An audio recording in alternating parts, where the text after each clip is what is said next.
Podo. When I was a child, I lived in a house just outside East Grinstead. The house was called Ley House, Ley House, and many of the properties in its hamlet had similar names. Ley Farmhouse, Ley Lodge, so on.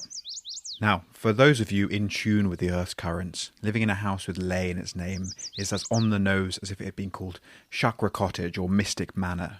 Leys are the entities that underpin the work of dowsers and geomancers everywhere, and ancient legends say that they convene at certain points, creating areas of unusual spiritual potency.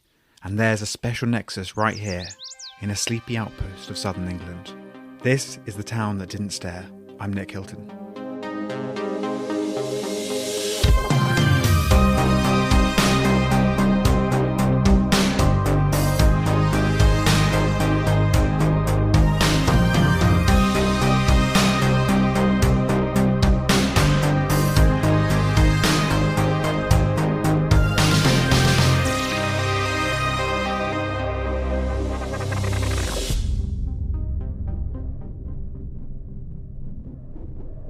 So, what are ley lines? As Graham Gardner, co-chair of the International Dowsers, explains, people talk about ley lines, but it's actually a very misleading term because it's not really specific enough.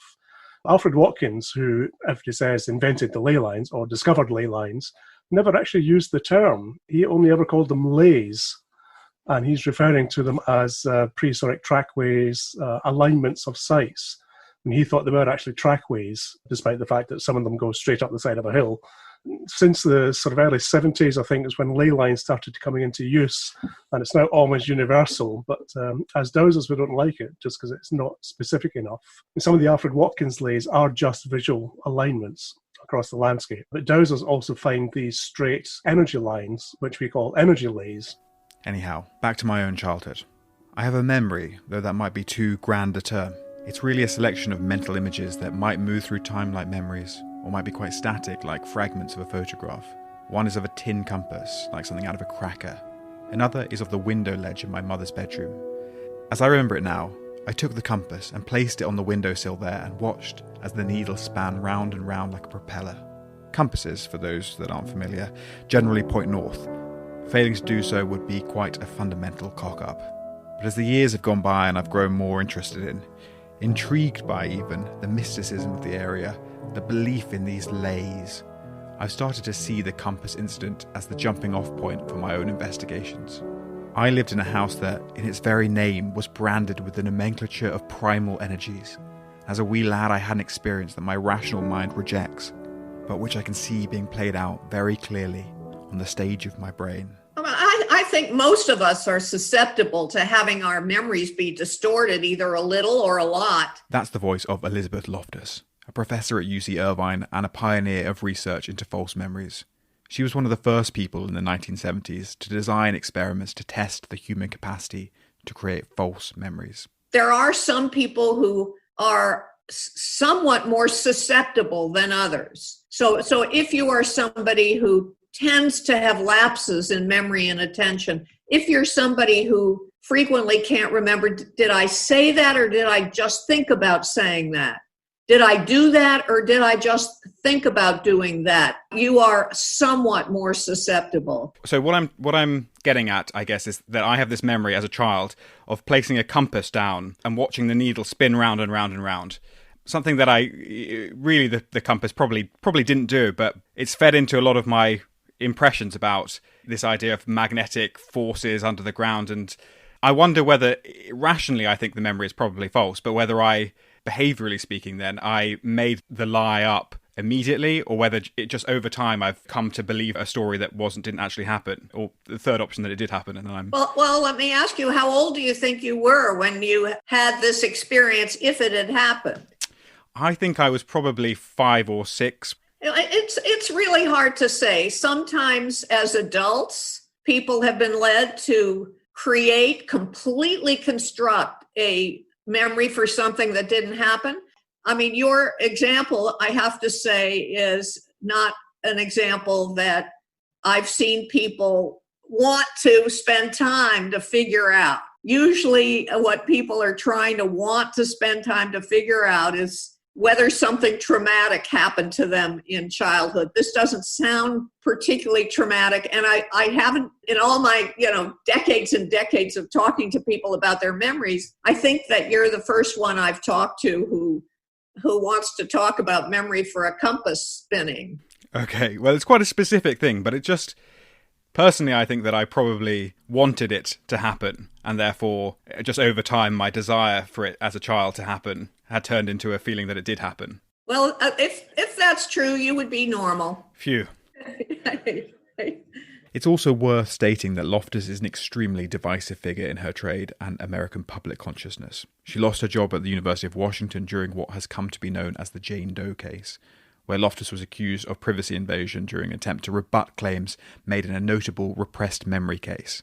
She was exonerated of all but one charge, but it remains a schismatic verdict. She also appeared as a defense expert during the trials of Harvey Weinstein and Ted Bundy, so make of that what you will.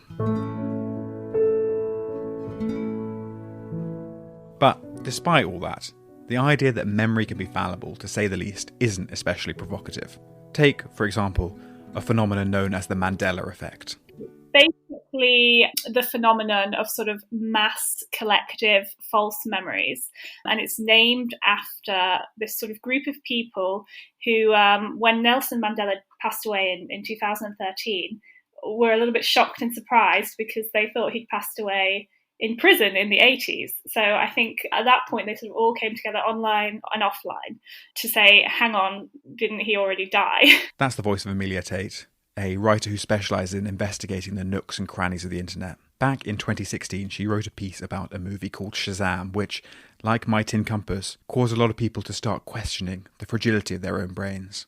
So it's called Shazam, and it features comedian Sinbad as a genie. And so many people, sort of even before the Mandela Effect had become sort of, the term had been coined, had sort of gone online to say on Yahoo Answers or on Twitter or things like that, oh, does anyone remember this movie with Sinbad in?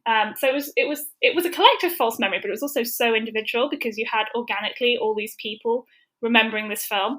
And they also, it was very detailed. People would remember the sort of video cover, the main plot points, the other actors and things like that. What are the kind of hints of why people have this quite specific shared memory? What are the things that their brains are short-circuiting on? Yeah, so I mean, the key fact that I sort of dropped halfway through the piece a little bit cheekily is that another movie at the same time was released called Kazam, which had the same sort of plots, the same sort of vibe, the same sort of colourings on the VHS cover, which was about a genie and these children, which is what sort of so many people believed Shazam was about.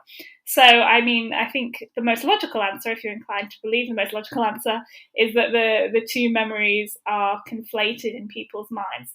But the people who do remember Shazam are like so vocal in denying this, in denying that they're confused. But I understand why a similar movie called Kazam, I understand they got the name wrong, but why they all collectively swapped, I think, was it Shaquille O'Neal for Sinbad the comedian? Right. I mean, it's interesting. I guess there are, a number of arguments that you could say of why people might conflate people. But it is interesting that it's something that's followed Sinbad around in his career before these forums, because I found a tweet from him from 2009 where he said something like, everyone stopped asking me about this movie, I wasn't in this movie, which kind of hints to the fact that people must have been asking him like in real life when they met up with him. I think the fascinating thing about this phenomenon isn't just that we have false memories, but that we can be so passionate about them and people can log in every single day to talk about them and argue about them and try and find confirmation that they're right and that their memory is real. In the end, my trust in my own memory is beaten by my cynicism. I simply don't believe in the scrambling abilities of Earth energy. I suspect that I have probably allowed my brain to short-circuit and compound a memory of a crappy Christmas cracker compass with suggestions that lays can disturb navigational technology. My childhood home was probably not the Bermuda Triangle. Probably. Before we get properly into this subject, it's worth me offering a potted glossary of some of the key terms in this area. Dowsing is the practice of searching out underground water, lays or energy currents, essentially things that are invisible to normal people or equipment. Historically, it was done with a Y rod, a forked twig usually of hazel or witch hazel, but nowadays it's usually done with L rods, made of metal wires. Geomancy, meanwhile, is a method of divination based on the study of the Earth and its markings.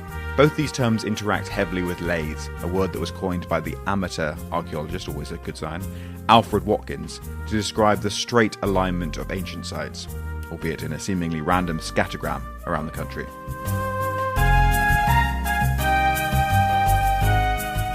But all of this begs the question of what exactly lays are. It's perfectly conceivable, perhaps even preferable, to go your entire life without giving any thought to what a lay is. In all likelihood, that's been you until this very moment, living a blissfully lay-free life. But for some people, it underscores their very existence. I taught myself actually to douse, having read a few books on it. This was back in the early 80s. There was all the sort of start of the new age, if you like, rhyming with sewage, as Tom Graves would have it. The one that really got me going was Tom Graves' book, Needles of Stone. And he sort of talks about standing stones being a form of earth acupuncture, and a lot of the ancient sites being constructed on these particular confluences of earth energies. And that was the one that really inspired me to mutilate a pair of coat hangers with some wire cutters and make myself some angle rods and go out and prove to myself I could do this. And could you do it straight away, or is it? Yeah, pretty much. I tested myself. I found a well that was close to the top of a hilltop and doused around the well till I seemed to find the water line that was coming in, and went and did a few tests on that and followed the line. So yeah.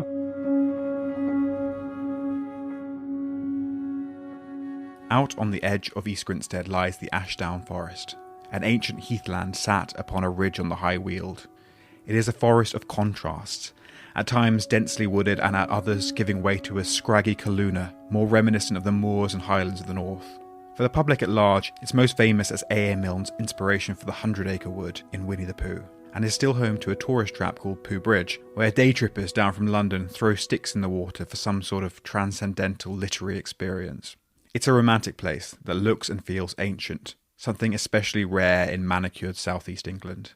And it's perhaps no surprise that for generations of dowsers and geomancers, the Ashdown Forest has been seen as something of a nexus for the earth energies that run through the crust of the land. So amongst locals, it has a reputation as a place where you might well bump into the ubiquitous, barber-jacketed, chocolate lab-owning rambler, but you might just as easily bump into someone like Graham Gardner, hunched over a twisted coat hanger, trying to get a tune from the murmurs of the earth.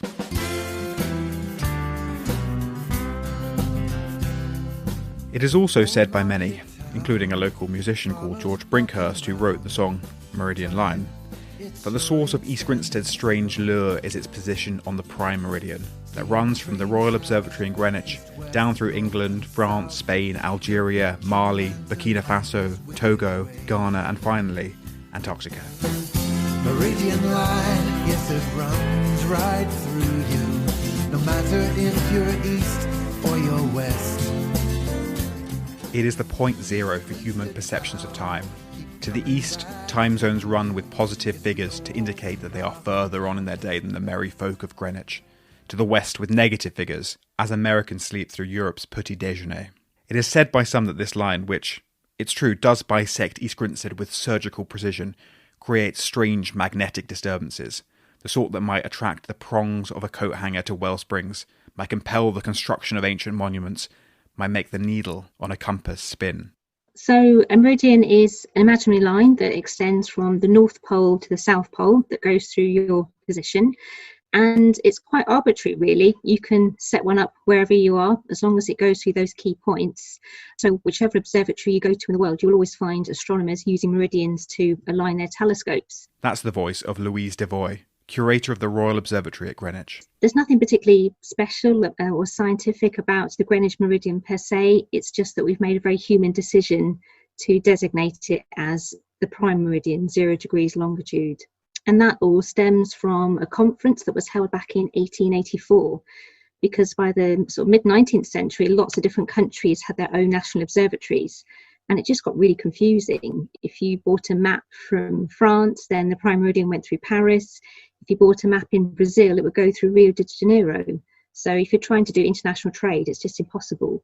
So that's why they decided to have a conference with various delegates from different countries and to try and decide on one meridian that everyone could use to avoid confusion. There were about sort of 4 contenders, so Greenwich, Paris, Berlin and the US Naval Observatory in Washington. They were all thought to have the most accurate instruments that were necessary, But in the end, it was a pragmatic decision to choose Greenwich because over 70% of shipping companies were using British charts based on the Greenwich Meridian already. So it was the less stressful option. The Prime Meridian runs down, it runs through various countries. A lot of people seem to think that, well, not a lot of people. Some people seem to think that certain things like ley lines and energy currents and sort of things are in some way related to this idea of the Prime Meridian. I don't know whether you encounter that in your work at the observatory, people having a degree of mysticism around this idea of a sort of 0 point for time. Obviously, you would presumably say that's hokum. Yeah, so I haven't heard the debates about ley lines and so on. I think there's quite an emotional response. I think when you're standing on that line in the courtyard at the observatory, you do get that sense of where you are on the planet. And we have the names, all the different cities across the world, like Beijing or Washington or San Francisco. And you do get that sense of I'm here, and for my friends in this place, they're so many degrees longitude or so many hours and so on. So there is that emotional link, definitely. And I think also when you look at the map, I've got family up in Lincolnshire who live in Louth, which is one of the towns on the Prime Meridian as it passes through the UK.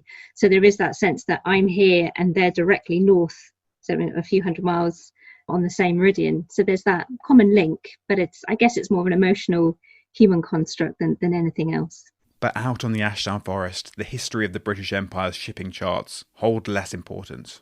The Prime Meridian might just be a drag and drop line on Google Maps, but that won't convince those who believe the land is riddled with unplottable currents. Ashdown Forest is full of interesting individuals, and it's full of different potty spiritual groups. And the whole question as to why East Grinstead Forest Road has become a centre of alternative community, alternative thinking, alternative spirituality has been one that's been intriguing me all my life, really. That's the voice of Richard Creightmore, a geomancer based out on the forest.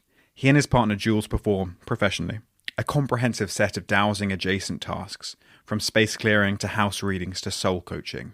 I grew up in East Grinstead, and I've had contact with quite a lot of individuals from quite a lot of the different spiritual sects that are headquartered around the East Grinstead Forest Road area.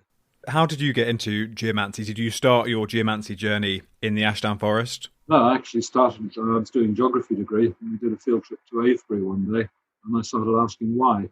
What's the technology behind standing stones and stone circles? What are they about? Basically, they're temple structures of some sort, but there's more to them than that in terms of the very specific placement of standing stones. I started devouring all the books on geomancy that were coming out in the 1970s, and I cut a forked hazel twig from my parents' hedge one day and taught myself to dowse.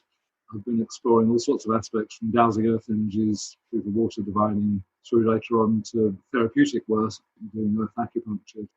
Richard and Jules were also responsible for the creation in 2000 of a stone circle at Beech Hill in the heart of the Ashdown Forest. There are thousands of these megaliths in Britain, the most famous being the ancient atypical examples of Stonehenge and Avebury.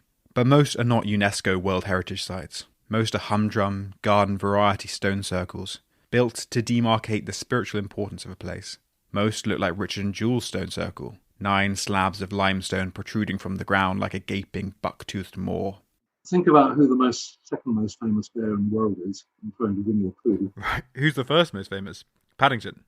The Great Bear. Okay. Okay. I'm not sure where Paddington Bear was born, but Winnie the Pooh was born in Ashdown Forest. We built a stone circle up here on our land in Ashdown Forest 20 years ago now. This was long before I latched onto the importance of the Greenwich Meridian somewhere. But intuitively, when I was hitting the one outlier stone to derive a dynamic into the stone circle, I just felt to align it to the North Star.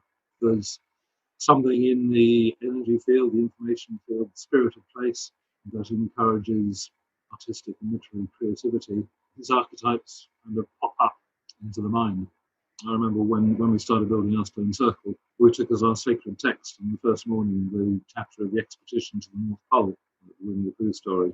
And I looked around at the 9 friends that had turned up that day to start building the stone circle, and each of the characters in the Pooh stories were archetypally represented by the different personalities that arrived that first day. Were you sort of Christopher Robin? I made the natural Christopher Robin in shorts and wellies.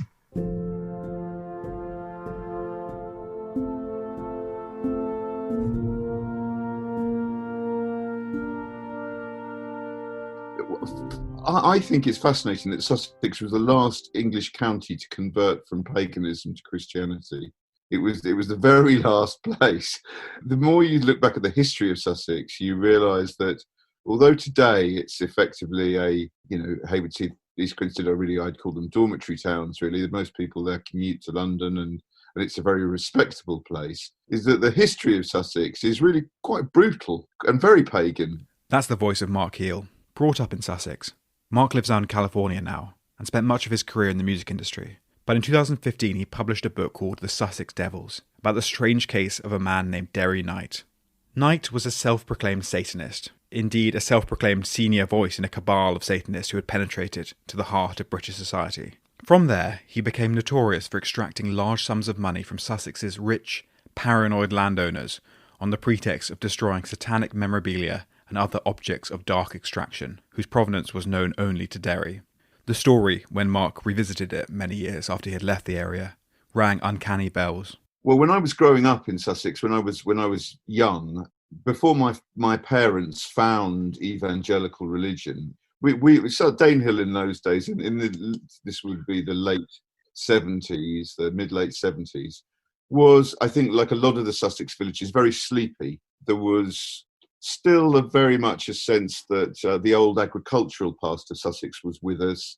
The local church was important in a way that I think probably would be hard to believe now, in the sense that it was a social hub as well as a religious hub. The local priest was part of the fabric of the village community, along with a pub and everything else. Then I think things started to change in a number of ways. I think that in the late 70s, a lot of the local churches became goosed up by the new charismatics, as they were called, the new charismatic evangelical Christianity, which was sweeping the country at that stage. My parents left the Church of England, which was an extraordinary thing to do, really, at the time, and joined a new church. When you heard about or re-encountered the story of Derry Knight, it was a sort of process of then going back and re-examining what had happened in your youth? It was many years later. This was in 2012. I rediscovered this story, and I realised that I personally had pushed aside because of the bad experiences which I had had. And when I rediscovered the Derry story, and I'd saved a couple of old newspaper clippings which I'd completely forgotten about from the 80s, I decided to go back and relook at it from the perspective that I knew very closely the Bakers, who were the family of the Reverend Baker, who was the rector of Newark, and who was the priest who had helped Derry and had gone and found Derry money from wealthy local Christians. And the money which he had raised for Derry was to get Derry supposedly out of the occult, which was supposed to be a secret Kabbalistic organisation which operated throughout the UK, including having members in the very, very highest circles of the British government, cabinet members, senior civil servants. This was the story. To get Derry out of the clutches of that organisation involved prayer and support, but also buying and destroying items of cursed or powerfully imbued regalia, which were integral to the occult organisation, the satanic organisation, and that this was why Derry said he needed the money to help him buy these artefacts and then destroy them. Now the story was that here was just some dumb priest who'd been hoodwinked by a con man. And how could he be so stupid? And this was the sensationalist gloss which the press gave it at the time. Now, I knew the Bakers, and I knew that wasn't the case. I knew that the Reverend Baker was a highly intelligent person. Nevertheless, he'd been caught up in this tale, and so I went back and tried to relook at it with the knowledge that I had. Well, first of all, with obviously the distance of time and the perspective that gives, but also the knowledge that I had of him, who he was, the Bakers I'm talking about, and relook at it and try and get to the bottom of the truth. Was it a real live issue within the church, the grip of Satanism, or was it sort of one of those weird paranoid moments? No, it was very real. The late 70s and the early 1980s, indeed for most of the 1980s, there was a real moral panic about devil worship in the UK. And it's hard to credit now how seriously this was taken. It really started, I think, from the US import of charismatic Christianity, which came from America. And this was fed really partly from, tabloid press sensationalism, who kind of loved it because there was, an excuse to print pictures of salacious, semi-naked girls dancing around. Again, there was definitely a tinge of sexuality to this, but also from the evangelical churches, because their view was that if you say that God is real, God is working miracles here today in Sussex, he can heal, which was something they claimed. He can cause you to give a prophecy, foretell the future. Then the corollary of that really was that the devil himself is also real, and that he also has powers which are real. And although they never expressed too strongly what those powers might be, you can see that it's an easy leap from talking about healing and God working miracles on earth to feel that, well so can the devil also. A belief in cursed scepters and rings and all the rest of it is a much easier leap. Once you start to believe in the reality of a personal good, then the reality of a personal evil is the other side of that coin. So this was exploding in Sussex at the time, this evangelical religion, and with it came that belief that the occult was a real and present danger.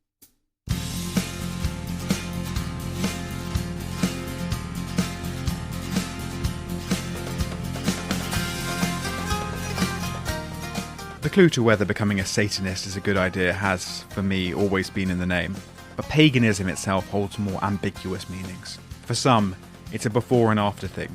Britain is a Christian nation now, before that it was a pagan land, where it's only defined by what it's not. It's not little churches and country vicars with tufts of fly-away white hair. It's not prayer books or kneeling cushions or parish fates or till death do us part. Then, for others, the word pagan will conjure images of Stonehenge emerging from the Wiltshire fog, or the Cerne Abbas giant with his great knobbly shaft pollinating the hills of Dorset with his primeval fertility. For Damh the Bard, however, it is a box that he's looking forward to ticking at next year's census. You can keep your devil, I'll dance with Pan. I think that pagan is going to be a option that we can tick on the next census. I mean, and there we go. That's what's happening. Pagan is now a tick box on the census form. Can you believe it? Dave from the 80s would never have believed that. And Samhain, equinox and solstice, on hilltops in forest tonight. To the Sabbath I will ride.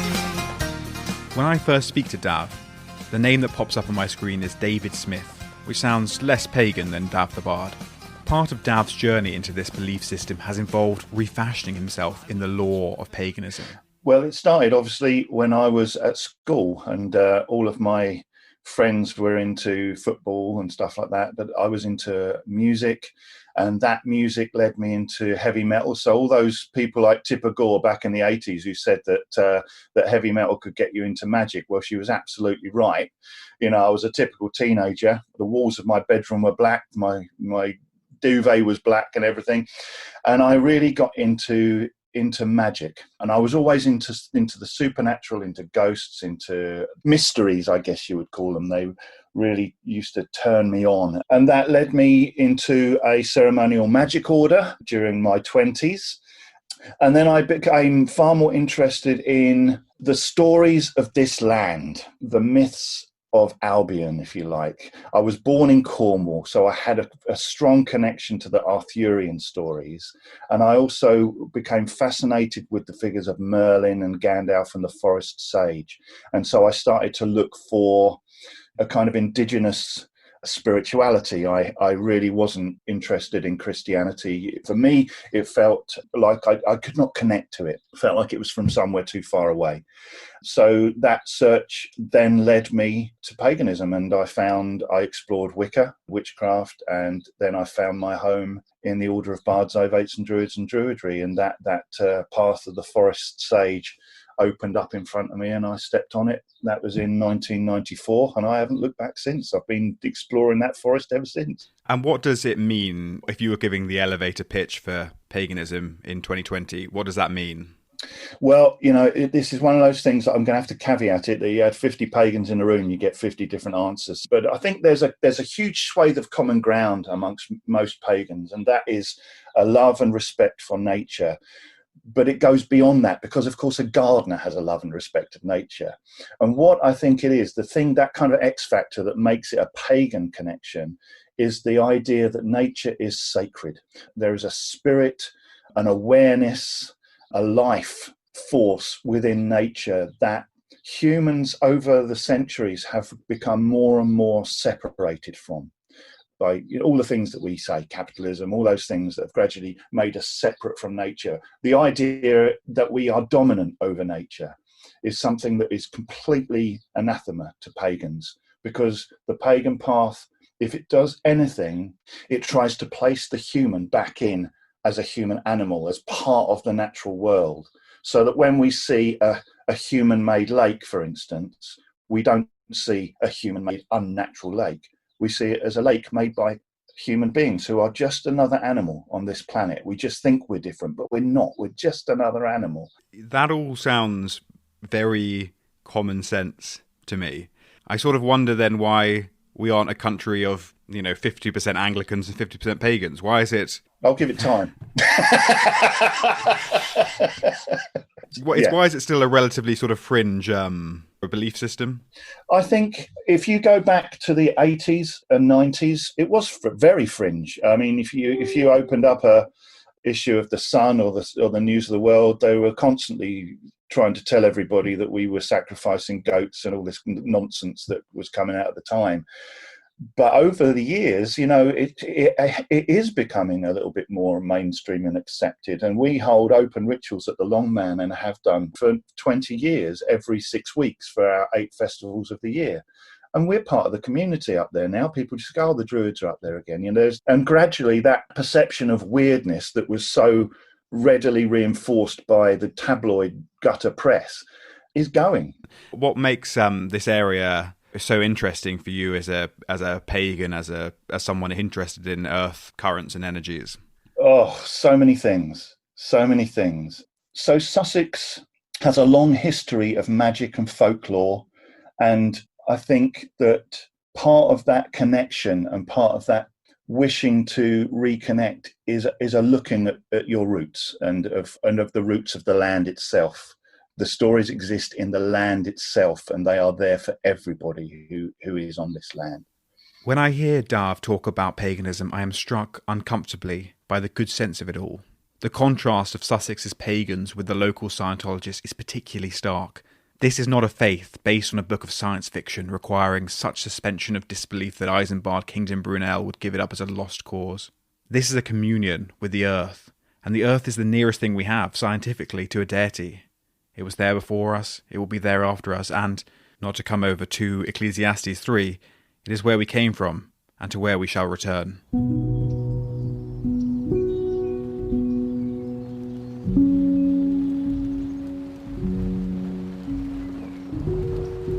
Nothing reminds me of my childhood quite like thunder. Was there more thunder in the 90s? It certainly felt like it. Whilst I was writing this episode, we were struck by an absolutely beautiful thunderstorm. The kind we got back in the days when Tony Blair was in Downing Street, and TikTok was just a glint in the milkman's eye. Of course, I immediately ran outside with a microphone. I love thunder. It's a reminder that we're not in control, that we're only here by the good grace of certain pressure systems not exploding us. There's something primordial about it. It instills in me the same momentary reverence for nature that I imagine that pagans like Damh and dowsers like Richard feel all the livelong day. And out there, under skies that are fulminating with a power and an impetus that is totally out of reach to humans below, The magic of places like the Ashdown Forest is plain to see. It is the powerful effect that cessation of control has on humans, whether they're filling their mouths with opioids or ball gags, that reminds us that for all the glossy veneer of civilization, we will always be subordinate to the raw potency of nature. And I think that's kind of nice.